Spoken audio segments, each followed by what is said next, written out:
यह बात पिछले साल की है। अर्जुन एक फ्रीलांस फोटोग्राफर था। उसे सुनसान, उजड़ी और रहस्यमयी जगहों की तस्वीरें खींचने का अजीब सा जुनून था। जहां आम लोग जाने से डरते थे, अर्जुन वहीं जाने का बहाना ढूंढता था। एक दिन उसे हिमाचल के एक दूर दराज इलाके के बारे में पता चला।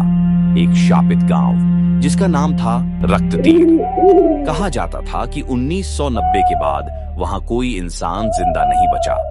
गांव अचानक खाली हो गया था, जैसे किसी ने एक ही रात में सब कुछ छीन लिया हो। अर्जुन ने अपनी पुरानी जीप निकाली और बिना ज्यादा सोचे निकल पड़ा। मौसम बिगड़ रहा था, पहाड़ी रास्ते वैसे ही खतरनाक होते हैं और ऊपर से घनी धुंध इतनी थी कि 2 फुट आगे भी कुछ दिखाई नहीं दे रहा था। अचानक धड़ाम, जीप का टायर फट गया। अर्जुन जीप से बाहर उतरा। चारों ओर ऐसा सन्नाटा था कि उसे अपनी ही सांसों की आवाज डराने लगी। तभी उसे थोड़ी दूरी पर एक धुंधली सी रोशनी दिखाई दी। वह उस दिशा में बढ़ा। वहां एक छोटी सी चाय की टपरी थी। टपरी पर एक आदमी बैठा था, जिसका चेहरा आधा चादर से ढका हुआ था। एक कप चाय मिलेगी? आदमी ने बिना ऊपर देखे कहा। चाय तो मिल जाएगी साहब, पर यहाँ रात बिताने की गलती मत करना। ये रास्ता लौटने के लिए है, रुकने के लिए नहीं। अर्जुन हल्का सा मुस्कुराया और बात को मजाक में टाल दिया। उसने पास ही बने एक पुराने रेस्ट हाउस में रुकने का फैसला कर लिया। रेस्ट हाउस की हालत बहुत खराब थी। दीवारों से पलस्तर झड़ रहा था और हवा में मिट्टी व सड़ांत की मिली-जुली गंध थी। अर्जुन ने अपना सामान रखा और सोने से पहले कैमरे का मोशन सेंसर चालू कर दिया, जो किसी भी हलचल पर अपने आप तस्वीर खींच लेता था। तेज फ्लैश की रोशनी से अर्जुन की नींद खुल गई। उसने कांपते हाथों से कैमरा उठाया। पहली तस्वीर में कमरे का दरवाजा थोड़ा खुला हुआ था। दूसरी तस्वीर में एक काला साया दरवाजे के पास खड़ा था। तीसरी तस्वीर देखते ही अर्जुन के हाथ से कैमरा गिर गया।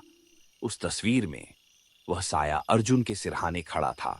उसके लंबे नुकीले नाखून अर्जुन की गर्दन के बेहद करीब थे। अर्जुन की हिम्मत टूटने लगी।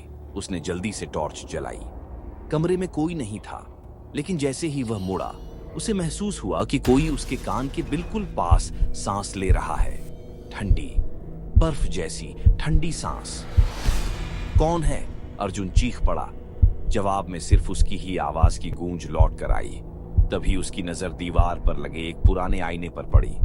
आईने में उसके पीछे एक औरत खड़ी थी। उसकी आंखें नहीं थीं, सिर्फ 2 काले गहरे गड्ढे, और उसके होठों पर एक ऐसी मुस्कान थी जो किसी इंसान की नहीं हो सकती। अर्जुन वहां से जान बचाकर भागा। बारिश तेज हो चुकी थी। कीचड़ में पैर फिसल रहे थे। उसे लग रहा था हवा में कोई उसका पीछा कर रहा है। भागते भागते वह उसी चाय की टपरी पर पहुंचा। काका, मुझे बचा लीजिए, वहां कोई है। अर्जुन हांफते हुए बोला। वह आदमी अब भी वहीं बैठा था। उसने धीरे धीरे चादर हटाई। अर्जुन की चीख निकल गई। उस आदमी का चेहरा बिल्कुल वही था जो अर्जुन ने आईने में देखा था। बिना आंखों वाला चेहरा। मैंने कहा था ना साहब, यह रास्ता रुकने के लिए नहीं। अगली सुबह पुलिस को सड़क किनारे एक जीप मिली। जीप बिल्कुल सही हालत में थी, लेकिन अर्जुन कहीं नहीं था। जब पुलिस ने जीप की सीट पर पड़ा कैमरा देखा, तो उसमें आखिरी तस्वीर अर्जुन की थी। तस्वीर में अर्जुन चीख रहा था। चारों तरफ दर्जनों साए उसे पकड़े हुए थे। लेकिन सबसे डरावनी बात यह थी, उन सायों में से एक चेहरा अर्जुन का ही था, जो अब पूरी तरह एक प्रेतात्मा बन चुका था।